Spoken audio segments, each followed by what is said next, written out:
మెంతులను శుభ్రంగా ఏరి తెంపి పెట్టుకున్నానండి. దీన్ని కర్రీ చేసుకునే ముందు శుభ్రంగా కట్ చేసుకోవాలి.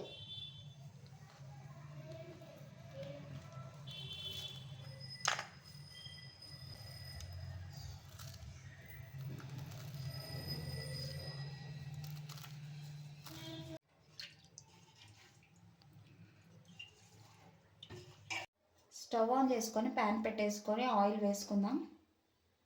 ఆయిల్ హీట్ అయింది, జీలకర్ర వేసుకుందాం, కరివేపాకు,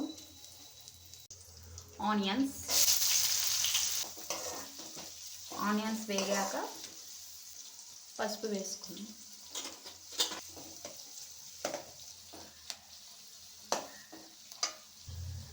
అల్లం వెల్లుల్లి పేస్ట్,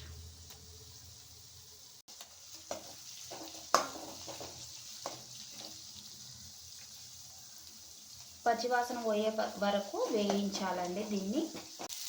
ఇప్పుడు కడిగి పెట్టుకున్న మెంతం కూరని వేసుకుందాం.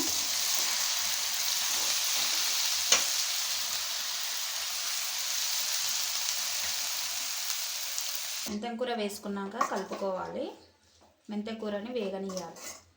సిమ్లో పెట్టేసుకొని వేగనిద్దామండి ఒక 5 మినిట్స్ పాటు.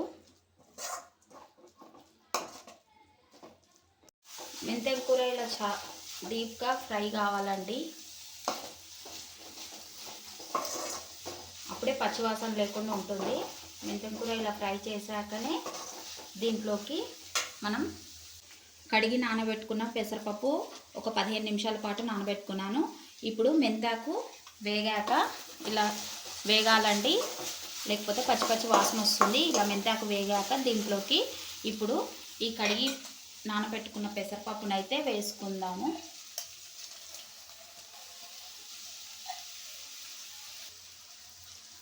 పెసరపప్పును వేసుకున్నాక కలుపుకోవాలి. ఇలా కొద్దిగా పెసరపప్పును కూడా నూనెలో మగ్గనిద్దామండి. ఒక 3 మినిట్స్ పాటు మగ్గాక దీంట్లోకి మనం 1 స్పూన్ కారం పొడి, కొద్దిగా ఎక్కువనే వేస్తున్నానండి. రుచికి తగినంత ఉప్పును వేసుకుంటున్నాను. దీన్ని కలిపేసుకుందాం. ఉప్పు కారాలు దీనికి పట్టి వేగాలండి ఒక 2 మినిట్స్ పాటు.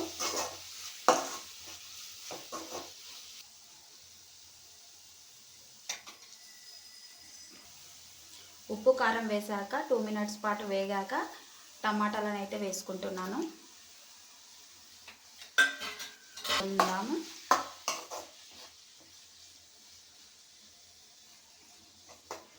దీన్ని ఈవెన్గా కలుపుకుందాము.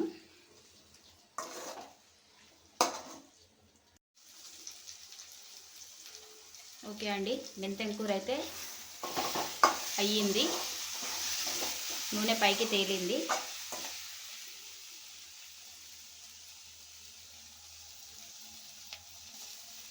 కొత్తిమీర వేసేసుకుందాం దీంట్లోకి.